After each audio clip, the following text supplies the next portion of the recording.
All right, so you sent over some really intense material this time, this deep dive into Joanna Dennehy, a woman who committed some truly horrific crimes.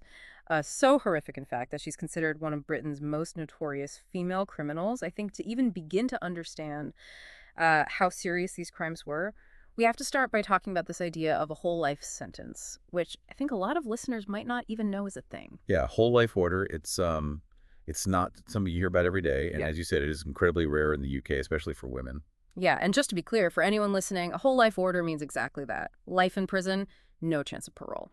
It really is reserved for only the most severe crimes, where the courts believe the offender is just too dangerous to ever be released back into society. And Dennehy is one of only a handful of women in British history to receive this sentence right. That's right, and it puts her in some pretty infamous company. I mean, we're talking about being in the same category as Myra Hindley, one of the Moors murderers, and Rose West, who committed those horrific crimes with her husband. Even Lucy Letby, the nurse, recently convicted of killing babies, is now in that same category. It's a chilling group to be a part of, for sure. But what I think makes Dennehy's case even more fascinating is that her crimes weren't these meticulously planned acts, carried out over years. This was a violent spree, almost like this explosion of horrific actions over just 10 days. It's a very different kind of evil, or different manifestation of evil, I suppose. And that's one of the things that makes this deep dive so intriguing. You start reading about Dennehy's life, and you see this picture of a seemingly normal upbringing, middle-class family, extra tuition aspirations of becoming a lawyer. Like, Mhm. what went wrong? Right, it's that classic question you always hear with these kinds of cases, nature versus nurture. What was it about her childhood that set her on this path? Or was it something deeper, something innate? Well, that's where things get really interesting. You have this almost idyllic childhood, at least on the surface, juxtaposed with her teenage years, where she just completely rebelled, skipping school, getting involved with drugs, getting involved with much older men. It's almost like a switch flipped. And even in those early relationships, there are already signs of the violence that would later come to define her. The way she treated her partner, John Triner, it was particularly disturbing. Absolutely. There were repeated attacks, this kind of escalating violence, and a clear pattern of manipulation and control. And when Triner eventually left taking their children with him, it seems like this abandonment really became a catalyst pushing Dennehy further down this dark path. It's hard to say for sure what impact that had on her psyche, but it certainly seems to have been a turning point. Okay, so let's unpack these crimes a bit. The article uses the term spree killer to describe Dennehy, which I think really captures that sense of chaotic, uncontained violence. So for our listeners who may not be familiar with that term, can you explain what exactly does spree killer mean in a criminal context? Sure, so a spree killer is someone who commits multiple murders in a short period of time, usually at different locations, with no cooling off period between the killings. It's often driven by impulse and rage rather than meticulous planning. So not like a serial killer who might plan their crimes for months or even years? Exactly. A spree killer is more about this outpouring of violence, a sudden and intense release. And that's exactly what we see with Dennehy, right? Absolutely, in the span of just 10 days, she murdered 3 men, Lucas Lobozowski, John Chapman, and Kevin Lee. And each one just brutal and seemingly random. Yes, each murder was disturbing in its own way. Lucas Lobozowski, he was lured to his death and then stabbed straight through the heart. John Chapman, who was actually Dennehy's housemate at the time, was ambushed and killed in his sleep. And then there's the case of Kevin Lee. Yeah, Kevin Lee's murder, that one was particularly disturbing. The way she dressed his body, posed it almost like she wanted to humiliate him even in death. It speaks to a level of cruelty that goes beyond just taking a life. There's this performative aspect to it, almost a need to exert dominance and control, even over the deceased. And that pattern of cruelty, it extended beyond the murders themselves. She also attacked 2 dog walkers, even stealing one man's dog. It's like she was just reveling in inflicting pain and suffering regardless of who the victim was. That seems to have been a driving force for her, Yeah. and it makes her case all the more terrifying. So how was she finally caught after all of this? How did they track her down? Well, after the murders, Dennehy went on the run with an accomplice. But the police launched a massive manhunt. Her picture was everywhere. Eventually, we're spotted in Hereford and Dennehy was arrested. But here's where it gets even more chilling. Instead of denying the charges, Dennehy actually decided to plead guilty to all 3 murders. Wow. So she just admitted to everything. What was her demeanor like during the trial? Any remorse? Any fear of the consequences? No, not at all. In fact, the article mentions her laughing in court as the details of her crimes were read aloud.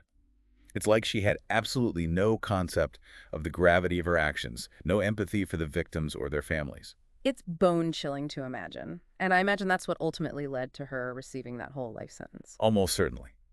The court saw her as someone beyond rehabilitation, a true danger to society, someone who needed to be permanently removed. And so that brings us to her life in prison, which is where things take an even more bizarre and fascinating turn. Okay, so now she's locked away in HM Prison Bronzefield, one of the UK's most secure facilities for women. You'd think that would be the end of this story, but it seems like prison walls didn't exactly contain her violent tendencies. This woman was something else. The source material talks about this pretty audacious escape plan that she cooked up. It's almost unbelievable, right? Even behind bars, her mind is still fixated on violence and control. And this escape plan, it really was a testament to that. She was actually plotting to murder a prison guard, sever one of their fingers, and use that to bypass biometric security, and then just walk out of prison. Hold on, biometric security. For those of us who aren't, criminal masterminds, what exactly are we talking about here? Well, biometric security systems use unique biological traits to identify and authenticate individuals. So in this case, the prison was likely using fingerprint scanners, for access control.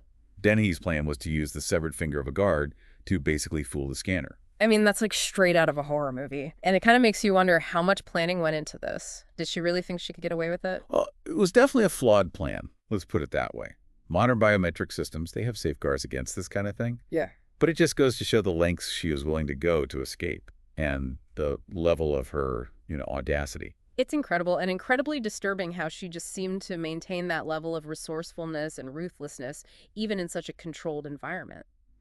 So did she actually attempt this escape, or was it all just talk? Luckily, no prison officials discovered her detailed notes outlining the plan, and she was placed in solitary confinement for 2 years as punishment. But it definitely underscores how dangerous she remained, even when locked up. It's a chilling reminder that sometimes you can take the person out of the environment, but you can't take the environment out of the person, or however that saying goes. But speaking of her time in prison, that's also where things take an even more unexpected turn. She finds love of all things behind bars.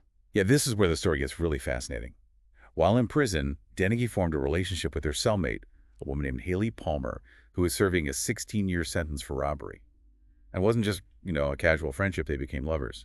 Wow. That's quite a twist. I mean, I know it's not exactly unheard of for inmates to form, close bonds in prison, but to find romance with someone like Joanna Dennehy, you really have to wonder about the dynamics of that relationship. Knowing her history of manipulation and control, could this really be genuine affection? Well, that's a question that Palmer's family struggled with as well. The article mentions their strong disapproval of the relationship and their, repeated attempts to persuade Palmer to end it. But she was fiercely loyal to Dennehy and even filed for marriage with her in 2018. Marriage, that's that's a pretty serious commitment, especially considering the circumstances. It just seems like a recipe for a disaster. And unfortunately it was. In 2019, prison staff found both Dennehy and Palmer seriously injured in their cell. The details of what happened are a little unclear, but it led to their separation and Dennehy's transfer to an even more secure facility, HM Prison Low Newton. That's the prison known for housing some of the UK's most notorious female offenders, right? A real who's who of, trouble. Exactly. And upon her arrival at Low Newton, there were reports that Dennehy made threats towards another infamous inmate, Rose West. Remember, West is also serving a whole life sentence for her role in those horrific murders. Wow. A potential showdown between Dennehy and Rose West. Now, that would have been something else. Did anything actually happen? Well, there's no confirmation that a physical altercation actually took place, but West was conveniently transferred to another facility shortly after Dennehy's arrival. Interesting. So whether there's a direct connection, we can't say for sure, but it definitely adds another layer to Dennehy's reputation as a force to be reckoned with, even within the prison system. But what about Haley Palmer? What happened to her after the separation? Well, despite everything that happened, Palmer continued to visit Dennehy after her release from prison. And in 2021, they actually got engaged. Engaged? After all that? You're kidding, right? Yes. Not kidding. And apparently part of the engagement agreement was that Dennehy would renounce violence, which, considering she's serving a whole life sentence, seems like a bit of a, symbolic promise. But here's where it gets even more complicated. While engaged to Palmer, Dennehy was also reportedly involved with another inmate, Emma Akin, a 19-year-old serving time for assisting in a murder. Oh boy, so she's juggling relationships with 2 different women, all while serving a life sentence for some of the most brutal crimes imaginable. This woman never stops. It's truly mind-boggling. Yeah. And it paints a really complex picture of her personality and her ability to manipulate and control those around her, even within the confines of prison. But the most important question, the one that really gets to the heart of this whole deep dive is this. Can someone like Joanna Dennehy, with this level of violence in her past, be rehabilitated? Is that even possible? I mean, that's the big question, right? Is someone who committed such calculated and brutal acts, is she really capable of change? Can someone who seems to almost derive pleasure from inflicting pain, can they ever truly be reintegrated into society? It's a really tough question, and I imagine there are strong opinions on both sides of that debate. Yeah, I mean, some would say that the whole life sentence already kind of answers the question, right? Society's made its decision. She's too dangerous. The risk of reoffending is just too high to even consider parole. That's true, but we also have to remember that the concept of rehabilitation, at least in theory, it's supposed to be a cornerstone of the justice system.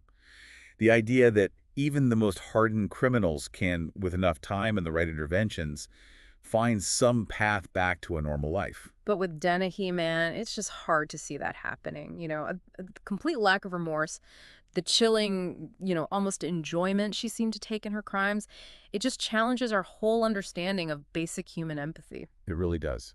Hmm. And it makes it incredibly difficult to picture a future where she's anything other than a threat. Mm. But it's important to remember that we're only seeing a very limited perspective. Yeah. We're piecing together her story from court records, news articles, expert opinions. Yeah. We don't truly know what's going on inside her mind. That's a good point. And it's a good reminder that even after all of this, even after this deep dive into her life and crimes, there's still so much we just don't know about Joanna Dennehy. It remains a mystery, a dark and disturbing one, but a mystery nonetheless. And that's maybe the most unsettling aspect of it all, the uncertainty. This knowledge that even with all of our efforts to try and understand and categorize extreme behavior, there will always be those elements of the unknown. It's a chilling reminder that the human psyche is capable of both, profound good and also just unimaginable darkness. Well, you've certainly given me a lot to think about. It's been a heavy one for sure. This deep dive took us into some pretty dark corners of human behavior, but I really appreciate you walking me through it all. Of course. And, this is really just a glimpse into a much larger and more complex story. If you're interested in learning more, I encourage you to check out the source material and maybe draw your own conclusions about the enigma that is Joanna Dennehy. And with that thought, we'll wrap up this deep dive. Until next time, stay curious, everyone, but maybe sleep with the lights on for a bit after this one.